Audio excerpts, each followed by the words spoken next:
Welcome to నా news. ముందుగా headlines చూద్దాం.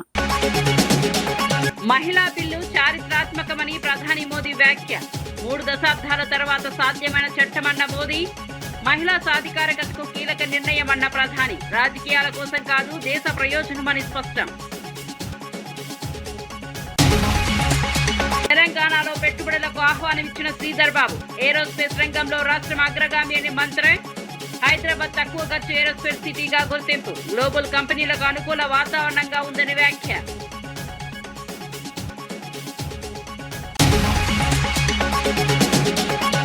జగన్ పాలనపై మంత్రి కొల్లు రవీంద్ర ఘాటు విమర్శలు. జువ్వెలదిన్న హార్బర్ అడ్డుకున్నారని జగన్ పై ఆరోపణ. ఫిషింగ్ హార్బర్ లో కమిషన్లు తీసుకున్నారని విమర్శ. జగన్ పార్టీని గొడ్డలి పార్టీగా అభివర్ణించిన మంత్రి. తేజస్వి సూర్య వ్యాఖ్యలపై మంత్రి పొన్నం ఆగ్రహం. తెలంగాణ ఉద్యమాన్ని అవమానించారని తీవ్ర విమర్శలు. ఎంపీ సభ్యత్వం రద్దు చేయాలని పొన్నం డిమాండ్. వ్యాఖ్యలను రికార్డుల నుంచి తొలగించాలని లేఖ.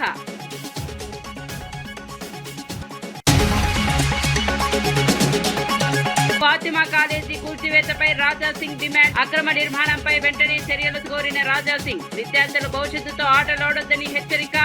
హైకోర్టు ఆదేశాలపై స్పందించిన ఎమ్మెల్యే రాజా. మహిళా రిజర్వేషన్ బిల్లును దేశ చరిత్రలో అత్యంత కీలకమైన చట్టంగా ప్రధాని నరేంద్ర మోదీ అభివర్ణించారు. గత 3 దశాబ్దాలుగా ఈ బిల్లు అమలు కాలేదని ఇప్పుడు సాధ్యమైందని తెలిపారు. ఈ చారిత్రాత్మక నిర్ణయంలో భాగమవడం గర్వంగా ఉందన్నారు. వికసిత భారత్ లక్ష్యంలో మహిళా సాధికారత కీలకమని పేర్కొన్నారు. ఈ బిల్లు రాజకీయ ప్రయోజనాల కోసం కాదని స్పష్టం చేశారు. దేశ ప్రజల కోసం తీసుకున్న నిర్ణయమని తెలిపారు. గతంలో చేసిన ప్రయత్నాలు ఫలితం ఇవ్వలేదని విమర్శించారు. ఈ బిల్లు దేశ దిశను మార్చే శక్తి కలిగి ఉందని చెప్పారు.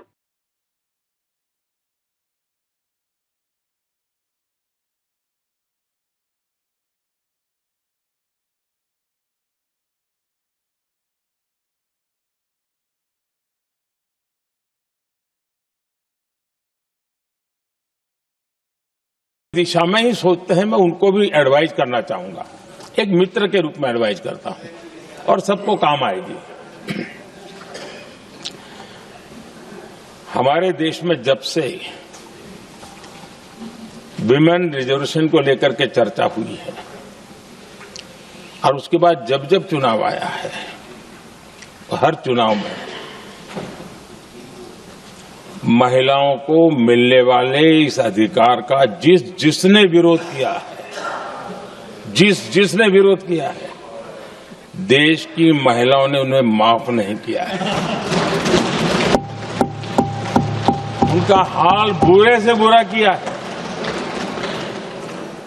लेकिन ये भी देखिए कि 24 के चुनाव में ऐसा नहीं हुआ। क्यों नहीं हुआ? ये इसलिए नहीं हुआ कि 24 में सबने सहमति इसको पारित किया, तो ये विषय ही नहीं रहा। किसी के पक्ष में पॉलिटिकल फायदा नहीं हुआ, किसी का नुकसान भी नहीं हुआ। सहज रूप से जो मुद्दे थे उन मुद्दों के आधार पर चुनाव लड़ा, क्योंकि 24 में सब साथ में थे। कुछ लोग यहां है, कुछ लोग नहीं है, लेकिन सब साथ में थे। आज भी मैं कहता हूं, अगर हम सब साथ में जाते हैं तो इतिहास गवाह है कि किसी एक के राजनीतिक पक्ष में नहीं जाएगा। ये देश के लोकतंत्र के पक्ष में जाएगा। తెలంగాణలో పెట్టుబడులు పెట్టాలని మంత్రి శ్రీధర్ బాబు అమెరికా ప్రతినిధులను ఆహ్వానించారు. ఏరోస్పేస్, డిఫెన్స్ స్పేస్ రంగాల్లో రాష్ట్రం అగ్రగామిగా ఉందని తెలిపారు. ప్రతి సంవత్సరం 30% వృద్ధి నమోదవుతుందని చెప్పారు. ఎగుమతుల్లో కూడా భారీ పెరుగుదల ఉందని వెల్లడించారు. హైదరాబాద్ ప్రపంచంలో అత్యంత ఖర్చు తక్కువ ఏరోస్పేస్ గా సిటీ నిలిచిందన్నారు. గ్లోబల్ కంపెనీలు ఇప్పటికే తెలంగాణలో కార్యకలాపాలు నిర్వహిస్తున్నాయని తెలిపారు. పెట్టుబడులకు అనుకూల వాతావరణం ఉందని చెప్పారు.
పంజాగుట్ట ట్రాఫిక్ పోలీస్ స్టేషన్ లో అరైవ్ అలైవ్ కార్యక్రమం నిర్వహించారు. ఈ కార్యక్రమంలో డ్రైవర్లకు ఉచిత కంటి పరీక్షలు నిర్వహించారు. అగర్వాల్ ఐ హాస్పిటల్ సహకారంతో ఆటో, క్యాబ్, హెవీ వాహన డ్రైవర్లు పాల్గొన్నారు. ముఖ్య అతిథిగా డీసీపీ అవినాష్ కుమార్ హాజరయ్యారు. ట్రాఫిక్ నియమాలు పాటించడం ఎంత ముఖ్యమో వివరించారు. రోడ్డు భద్రతపై అవగాహన పెంచే లక్ష్యంతో ఈ కార్యక్రమం జరిగింది. డ్రైవర్లు కూడా మంచి స్పందన చూపించారు. ఇటువంటి కార్యక్రమాలు ప్రమాదాలను తగ్గించడంలో కీలకమని అధికారులు తెలిపారు. आदिवासी अदर कास्ट भी जो भी रहे दो वो लोगों का जो वो लोगों का हिस्सा चोरी होने का जो सिस्टम चल रहा है, बीजेपी जो कोशिश कर रहा है उसको रोकने में जो राहुल जी हिस्सा चोरी आवाज उठाए आज उसको राहुल गांधी जी उन तो लड़ रहे हैं उसके लिए। ये देश जनता भी इसके लिए सोचो। देखो आज का जो बीजेपी तो वो पॉलिटिक्स पब्लिक पावर पूरा हासिल करना चाह रहे, उसको रोकने में जो राहुल जी लड़ रहे हैं, पब्लिक की जनता के लिए लड़ रहे हैं, वो वेरी वेरी इम्पोर्टेंट है।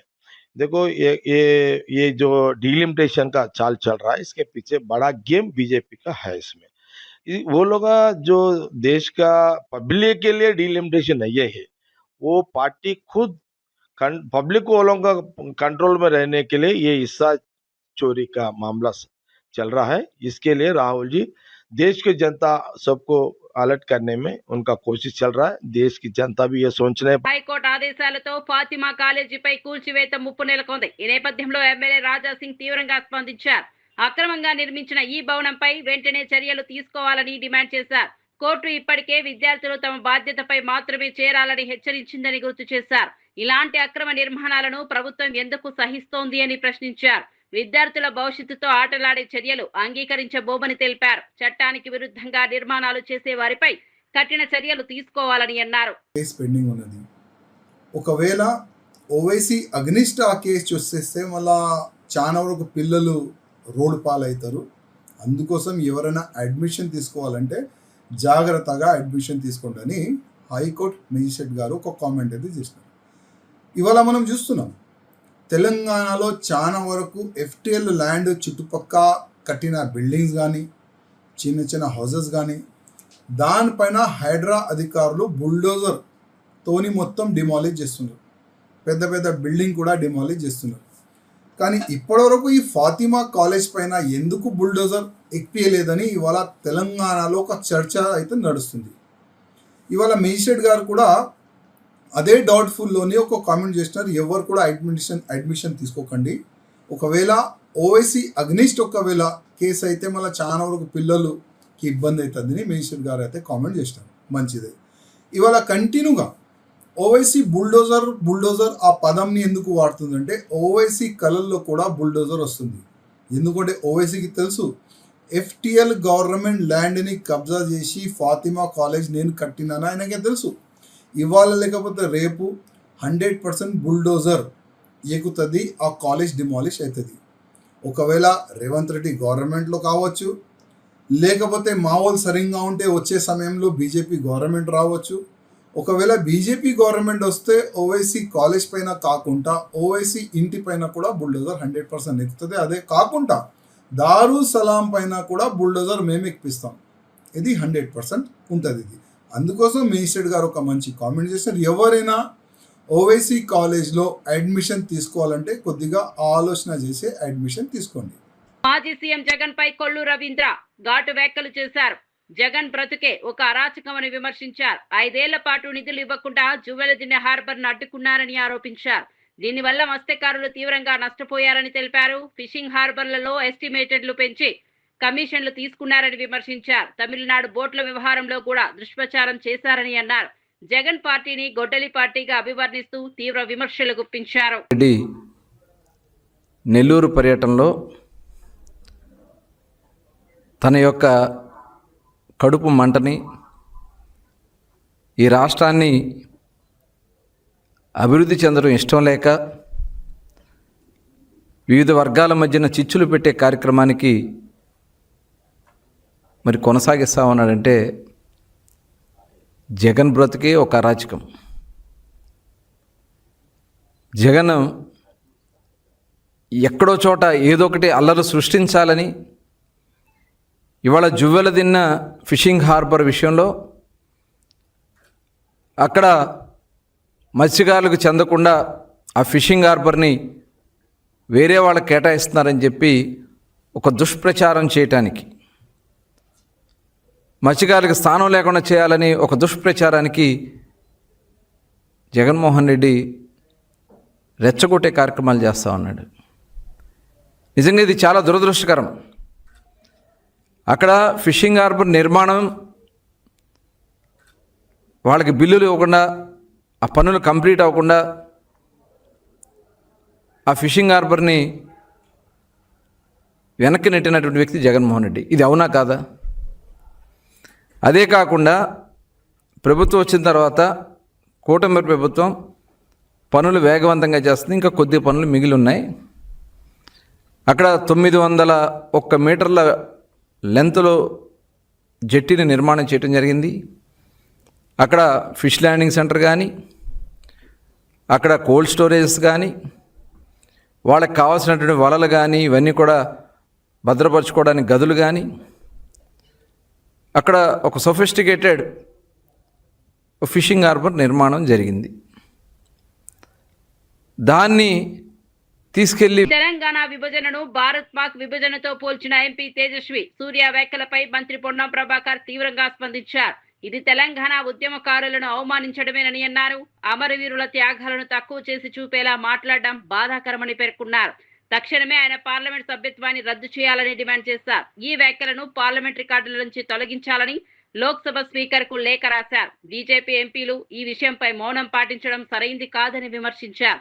ఈ వివాదం ప్రస్తుతం జాతీయ స్థాయిలో చర్చకు దారితీసింది. ఉద్యమకారులంతా ఒకవేళ ఎందుకులే విభజన జరిగింది కదా, ఎవరి విభజన దాకానే పోరాటం, విభజన తర్వాత ఎవరి బతుకులు వాళ్ళు బతకాలనుకుంటే జ్ఞానం లేక అజ్ఞానంతో పార్లమెంటరీ వ్యవస్థలో రాజ్యాంగాన్ని అవమానపరిచే విధంగా తేజస్వి మాట్లాడుతున్నటువంటి మాటలు ఈరోజు దేశ ప్రజాస్వామ్యానికి అగౌరవం. ప్రధానమంత్రి గారు కూడా వాటిని వినాలి. కాంగ్రెస్ పార్టీ మా నాయకుడు రాహుల్ గాంధీ గారు కూడా మెయిల్ చేశాం. అది పార్లమెంట్లో తొలగించేదాకా, ఆ పార్లమెంటు రికార్డుల నుంచి ఆ పదాలు తొలగించేదాకా డిమాండ్ చేయాలని కూడా కోరుతా ఉన్నాం. లోక్సభ స్పీకర్ స్వయంగా మా లేఖకు స్పందించి తెలంగాణ ప్రజల ఆత్మగౌరవానికి ప్రతీకగా లోక్సభ ద్వారా పాస్ అయినటువంటి బిల్లును అవహేళన చేస్తున్నటువంటి వ్యక్తుల పట్ల తగిన చర్య తీసుకొని రికార్డుల నుంచి తొలగించడమే కాకుండా అతని పార్లమెంటు సభ్యత్వాన్ని రద్దు చేయాలని కూడా ఈ సందర్భంగా డిమాండ్ చేస్తూ ఉన్నాం. తెలంగాణ ఎలా వచ్చింది? ఏం రక్తపాతంతో తీసుకున్నామా? తెలంగాణ మేమే ఆత్మత్యాగాలు చేసి ఆత్మహుతులకు పాల్పడి ప్రజాస్వామికంగా చట్టాల ద్వారా చేసుకున్నామే. మరి అటువంటి పరిస్థితిని ఇలా మీరు ఈ విధంగా ఇష్టం వచ్చినట్టుగా ఇష్టం ఉన్నప్పుడు మాట్లాడుతుంటే ఎవరు ఎందుకు మాట్లాడతలేరు అని అడుగుతా ఉన్నా. ఇవాళ పెద్ద పెద్ద మాటలు మాట్లాడే తెలంగాణ బీజేపీ అధ్యక్షుడు రామచంద్రరావు గారిని అడుగుతా ఉన్నా. ఇప్పటికైనా మీకు తెలంగాణ రక్తం ఉంటే mister Kishan Reddy, mister Bandi Sanjay and 8 MPs Laxman గారితో సహా మేము తెలంగాణ బిడ్డలైతే తెలంగాణ తల్లిని అవమానపరుస్తుంటే, ఏ తల్లికైనా అవమానం జరిగితే డిలిమినేషన్ అంశంపై బీఆర్ఎస్ నేత కల్వకుంట్ల కవిత మరోసారి తీవ్ర వ్యాఖ్యలు చేశారు. మహిళా బిల్లుతో డీలిమిటేషన్ ను కలపడం పెద్ద కుట్ర అని ఆరోపించారు. మహిళల భుజాలపై తుపాకీ పెట్టి ఈ బిల్లును అమలు చేయాలని చూస్తున్నారని విమర్శించారు. తెలంగాణకు ఉన్న ప్రాధాన్యం తగ్గితే ఊరుకునేది లేదని హెచ్చరించారు. పార్లమెంట్ లో ప్రాతినిధ్యం అలాగే కొనసాగాలని డిమాండ్ చేశారు. లేకపోతే మరో ఉద్యమం తప్పదని అన్నారు. చాలా దారుణమైన కుట్ర ఉన్నది. మహిళలకు సంబంధించి 33% రిజర్వేషన్ ఆల్రెడీ పెంచినప్పటికీ దాన్ని ఇప్పుడు పార్లమెంటు నియోజకవర్గాల పెంపు డీలిమిటేషన్తో లింక్ చేయడం జరుగుతూ ఉంది. వాస్తవానికి రెండు కూడా సపరేట్ అంశాలు. వాటిని రెండింటినీ కలిపి మహిళల భుజం మీద తుపాకీ పెట్టి ఈ డీలిమిటేషన్ అనేటటువంటి అంశాన్ని కాల్చాలనే ప్రయత్నం కేంద్ర ప్రభుత్వం చేస్తుంది. అయితే కేంద్రం ఇప్పుడు ఏం చెప్తుందంటే అన్ని రాష్ట్రాల్లో కూడా 50% బ్లాంకెట్గా పెంచుతాము, దానివల్ల మీకు నష్టం జరగదని చెప్తుంది. చూడ్డానికి ఉపరితలం మీద మాత్రం కరెక్ట్ అనిపిస్తుంది ఆర్గ్యుమెంట్. కానీ రేపు పొద్దున తెలంగాణలో పెరిగిన సీట్లతోని ఏ బీహార్లోనో ఉత్తరప్రదేశ్లోనో రాజస్థాన్లో పెరిగిన సీట్లతో కంపేర్ చేసుకున్నప్పుడు మన పాత్ర అనేటటువంటిది రాజకీయంగా చాలా తగ్గుతుంది పార్లమెంట్లో. సో మేము యూనియన్ గవర్నమెంట్ని తెలంగాణ జాగృతి నుండి డిమాండ్ చేసేది ఒకటే. ఇప్పుడు 3.13% ఉంది మా తెలంగాణ రిప్రజెంటేషన్ పార్లమెంట్లో. మీరు ఏ రకమైనటువంటి మెథడాలజీ తీసుకొచ్చి కొత్త డీలిమిటేషన్ చేసినా కూడా ఆ 3.13% రిప్రజెంటేషన్ తెలంగాణ తగ్గకుండా ఉంటేనే మాకు ఆమోదయోగ్యం అవుతుంది. కర్నూలులో జరిగిన ఘోర ప్రమాదంపై మంత్రి టీజీ భరత్ స్పందించారు. ఈ ప్రమాదంలో 8 మంది మరణించడం బాధాకరమని తెలిపారు. గాయపడిన వారికి కర్నూలు ప్రభుత్వ ఆసుపత్రిలో నిపుణులైన వైద్యుల పర్యవేక్షణలో చికిత్స అందిస్తున్నామని చెప్పారు. ప్రమాదానికి గల కారణాలపై పూర్తి స్థాయి దర్యాప్తు చేపడతామని వెల్లడించారు. బాధిత కుటుంబాలకు ప్రభుత్వం అండగా ఉంటుందని హామీ ఇచ్చారు. ఇటువంటి ఘటనలు పునరావృతం కాకుండా చర్యలు తీసుకుంటామని తెలిపారు. ఈ ఘటన రాష్ట్రంలో ఆందోళన కలిగించింది. ప్రజలు రోడ్డు భద్రతపై మరింత జాగ్రత్తగా ఉండాలని సూచించారు. చెప్పడం జరిగింది. మీకు తెలుసు, గవర్నమెంట్ జనరల్ హాస్పిటల్ కర్నూలులో మంచి డాక్టర్స్, ఇక్కడ ట్రీట్మెంట్ కూడా బెటర్ ఉంటుందని చెప్పి దాదాపు 10 మందిని ఇక్కడికి షిఫ్ట్ చేయడం జరిగింది. దాంట్లో 2కి కొద్దిగా సీరియస్ హెడ్ ఇంజరీస్ ఉంది, కొద్దిగా క్రిటికల్ అన్నారు. బట్ ఇక్కడ బెస్ట్ ఆఫ్ డాక్టర్స్ ట్రీట్మెంట్ చేసుకునే దానికి అవకాశం ఉంది కాబట్టి బెస్ట్ ట్రీట్మెంట్ ఇవ్వడం జరుగుతోంది. ఆల్రెడీ డాక్టర్స్తో అందరితో మాట్లాడడం జరిగింది. They are taking utmost care. ఇది విచారణ చేయాలా ఎక్కడ బ్లాక్ స్పాట్స్ అనేది. ఎందుకంటే ఈ మధ్యలో ఇంకోటి కూడా చూశాను, అక్కడ మంత్రాలయం దగ్గర ఇంకో యాక్సిడెంట్ కూడా వినడం జరిగింది. ఒకసారి ఎస్పీ గారితో కూడా మాట్లాడి ఏదైనా బ్లాక్ స్పాట్స్ అవి ఐడెంటిఫై చేసి రెక్టిఫై చేసే దాంట్లో ఈ ప్రభుత్వం ఉంటుంది. బట్ ఏదైతే అది చాలా బాధాకరం. 8 మంది ఆన్ ది స్పాట్ చనిపోవడము, ఎక్కడ అది లోపాలు ఏమనేది ఒకసారి వెరిఫై చేసి ఇన్వెస్టిగేట్ చేసి దానికి సరైన ఫ్యూచర్ స్టెప్స్ తీసుకొని అది ముందు కూడా అక్కడ ఏమీ కాకుండా ఉండేదానికి జాగ్రత్తలు తీసుకునే దాంట్లో మా ప్రభుత్వం ఉంటుంది. గాయని మంగ్లీ మరో వీడియో విడుదల చేసి తనపై వచ్చిన ఆరోపణలకు స్పందించారు. తాను ఎలాంటి తప్పు చేయలేదని స్పష్టం చేశారు. మైక్రో ఫైనాన్స్ విషయంతో తనకు సంబంధం లేదని తెలిపారు. తన పేరు వాడుకుని కొందరు మోసాలు చేస్తున్నారని ఆరోపించారు. ఈ కారణంగా తన కుటుంబం మానసికంగా ఇబ్బందులు పడుతోందని చెప్పారు. ప్రజలు ఈ ఆరోపణలను నమ్మవద్దని విజ్ఞప్తి చేశారు. తాను తప్పు చేసినట్లయితే చట్టపరమైన చర్యలకు సిద్ధమని వెల్లడించారు. అనే అభియోగాలు నాపై రావడం నన్ను చాలా దిగ్భ్రాంతికి గురి చేసింది. నన్ను ఆదరిస్తున్న తెలుగు కుటుంబ సభ్యులకు మళ్ళీ చెప్తున్నా, మీ మంగ్లీ ఎలాంటి తప్పు చేయలేదు. ఈ కేసుకు నాకు ఎలాంటి సంబంధము లేదు. అబద్ధాన్ని అబద్ధమని చెప్పి ఇంత గొంతు చింపుకొని చెప్తున్నా కూడా నాపై బురద చల్లడం ఆగడమే లేదు. అందుకే ప్రతి చేతిలో ఉన్న మొబైల్కు, రిమోట్కు నా మొర చెప్పుకుంటున్నాను.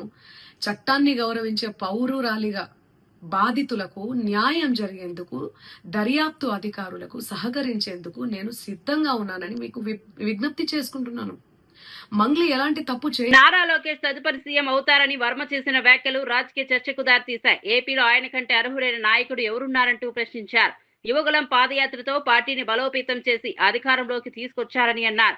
కార్యకర్తల కోసం సంక్షేమ నిధి ఏర్పాటు చేసిన నాయకుడు లోకేష్ అని పేర్కొన్నారు. ఈ వ్యాఖ్యలు పవన్ కళ్యాణ్ ను ఉద్దేశించి చేశారా అనే అనుమానాలు వ్యక్తమవుతున్నాయి. టీడీపీ శ్రేణులు ఈ వ్యాఖ్యలు ఉత్సాహాన్ని పెంచగా ఇతర పార్టీలో విమర్శలు వెలువెత్తుతున్నాయి.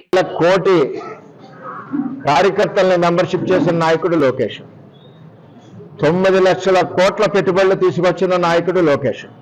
అంటే ఆయన పరిణితి చెంది అడుగడుగు ఒక్కొక్క అడుగు పైకి ఎక్కుకుంటా, ఆయన చంద్రబాబు నాయుడు గారి కొడుకుగా నేను మాట్లాడట్లేదు.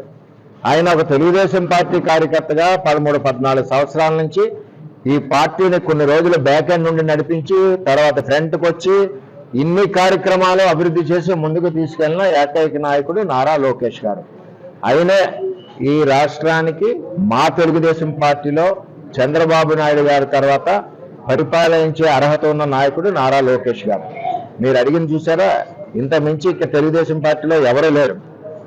మా పార్టీలో భవిష్యత్తులో ఇస్తారు, అది ఎప్పుడు చేయాలి ముఖ్యమంత్రి, ఎప్పుడు చేయకూడదు, కార్యకర్తల అభీష్టం ఎప్పుడు నెరవేర్చాలి, ఇవన్నీ కూడా చంద్రబాబు నాయుడు గారు నిర్ణయం తీసుకుంటారు. ఈవేళ ఒక స్టెప్ వర్కింగ్ ప్రెసిడెంట్ గా ఇచ్చారు. ఈవేళ పార్టీ పగ్గాలు ఆయన చేతిలో పెట్టారు. రాబోయే రోజుల్లో కూడా మా భవిష్యత్ నాయకుడు మా తెలుగుదేశం పార్టీలో నారా లోకేష్ గారే పగ్గాలు చేపట్టి ఈ రాష్ట్రాన్ని ముందుకు తీసుకెళ్తారు. డీలిమిటేషన్ అంశంపై బీజేపీ నేత ఏలేటి మహేశ్వర్ రెడ్డి స్పందించారు. ఇది రాజ్యాంగబద్ధమైన ప్రక్రియ అని స్పష్టం చేశారు. రేవంత్ సర్కార్ తప్పుడు ప్రచారం చేస్తోందని ఆరోపించారు. ఎస్సీ ఎస్టీలకు న్యాయం జరగాలంటే ఇది అవసరమని తెలిపారు. ప్రాంతీయ విభేదాలు సృష్టించడం సరైంది కాదని విమర్శించారు. ప్రజల దృష్టిని మళ్లించేందుకు రాజకీయాలు చేస్తున్నారని అన్నారు. రాజ్యాంగబద్ధంగా రాజ్యాంగంలో ఉన్నటువంటి అంశాలతోటి నేను మాట్లాడుతా ఉన్నాను. ముందుగా డీలిమిటేషన్ ప్రక్రియ ముందు నేను వివరిస్తాను. ప్రెసిడెంట్ ఆఫ్ ఇండియా ఎలక్షన్ కమిషన్తో కన్సల్ట్ చేసిన తర్వాత డీలిమిటేషన్ కమిటీని అపాయింట్ చేస్తుంది. ఆ డీలిమిటేషన్ కమిటీలో సుప్రీంకోర్టు రిటైర్డ్ జడ్జితో పాటు CEC central election commission of India మరి మెంబర్గా ఉంటారు. అలాంటి డీలిమిటేషన్ కమిటీ రాజ్యాంగబద్ధంగా అపాయింట్ చేయబడేటువంటి కమిటీ. దాంట్లో ఆర్టికల్ 82, ఆర్టికల్ 82 ఈ రాజ్యాంగంలో రచించుకోబడినటువంటి ఆర్టికల్ చాలా స్పష్టంగా డీలిమిటేషన్ ఎవ్రీ 10 years కి జరిగేటువంటి సెన్సస్ ప్రకారం డీలిమిటేషన్ జరుపుకోవాలని చెప్పి ఆర్టికల్ 82 చెప్తా ఉన్నది. మరి అదే మాదిరిగా article 170 division of territorial constituencies గురించి చాలా స్పష్టంగా మరి వివరించడం జరిగింది. మరి ఇదంతా నేను ఎందుకు చెప్తున్నా అంటే డీలిమిటేషన్ ప్రక్రియ పూర్తిగా రాజ్యాంగంలో పార్లమెంట్ ద్వారా ప్రెసిడెంట్ అపాయింట్ చేసేటువంటి కమిషన్ ద్వారా నిష్పాక్షికంగా జరిగేటువంటి ఈ ప్రక్రియ ఇది. నేను అడుగుతా ఉన్నాను, 1952లో, 1962లో, 1972, 2002 4 సార్లు మరి డీలిమిటేషన్ జరిగింది.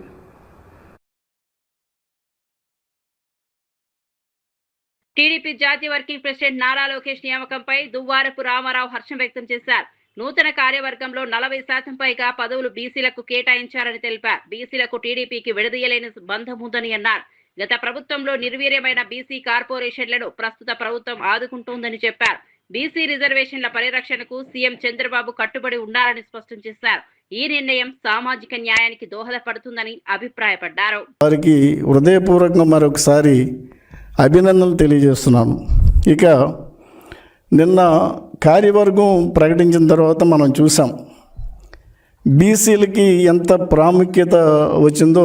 ఒక్కసారి చూసినట్టయితే సుమారుగా 189 మంది కార్యవర్గంలో అటు జాతీయ పరంగా కానీ రాష్ట్ర పరంగా కానీ 40% పైగా బీసీలకి ప్రాముఖ్యతనిచ్చిన ఘనత తెలుగుదేశం పార్టీది.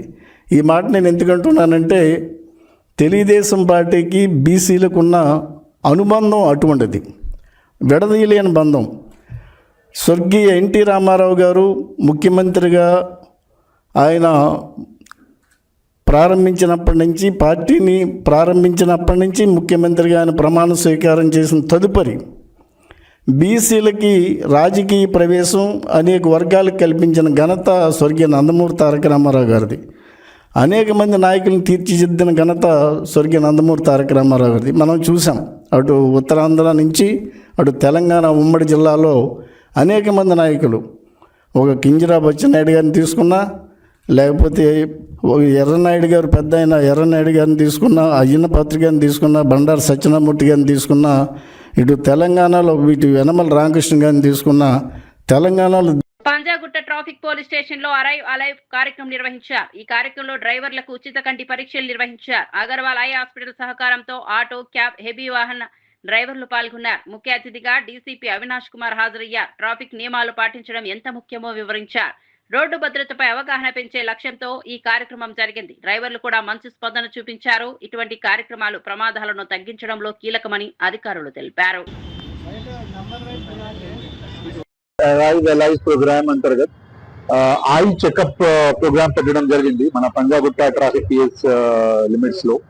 సో దీంట్లో ఆటో డ్రైవర్స్ కానీ, truck drivers, heavy buses driver వాళ్ళు సొంత ఇష్టంతో వచ్చి ఇక్కడ ఐ చెకప్ తీసుకుంటున్నారు. సో ఇప్పుడు జస్ట్ ఫస్ట్ వ్యక్తికి కూడా ఎక్కువ ప్రాబ్లం దొరికింది ఐలో. సో ఒక డ్రైవర్ కి ఐ కొంచెం క్లియర్ గా మంచిగా ఉండాలి, because for his own safety and for other commuter safety. So I would request ప్రతి డ్రైవర్ ఈ ఐ చెకప్ ప్రోగ్రామ్ లో, ఈ రోజు మనం మొత్తం హైదరాబాద్ కానీ మొత్తం రాష్ట్రంలో ఈ ఐ చెకప్ ప్రోగ్రామ్ పెట్టడం జరిగింది పోలీస్ ద్వారా. సో అదే రిక్వెస్ట్ అందరూ డ్రైవర్స్ తోని దయచేసి ఈ ఐ చెకప్ లో పాల్గొని మన డాక్టర్స్ కి హెల్ప్ తీసుకోండి. Thank you. గౌరవనీయులైన రాష్ట్ర ముఖ్యమంత్రి శ్రీ రేవంత్ రెడ్డి గారి ప్రభుత్వ కార్యక్రమమైన ప్రజాపాలన ప్రగతి పాలన అనే కార్యక్రమంలో భాగంగా మా పోలీసులు అరైవ్ అలైవ్ అనే కార్యక్రమాన్ని గత 4 రోజుల నుంచి చేయడం జరిగింది. గౌరవనీయులైన డీజీపీ శ్రీధర్ రెడ్డి గారు, కమిషనర్ సజ్జనార్ గారు, మా జోయల్ డేవిస్ ట్రాఫిక్ కమిషనర్ గారు మా డీసీపీ గారి ఆధ్వర్యంలో గత 3 రోజుల నుంచి 50 కార్యక్రమం చేస్తున్నాము. చిల్డ్రన్స్ కి స్కూల్ చిల్డ్రన్స్ కి ట్రాఫిక్ నియమాల అవగాహన కోసం. మరిన్ని అప్డేట్స్ కోసం చూస్తూనే ఉండండి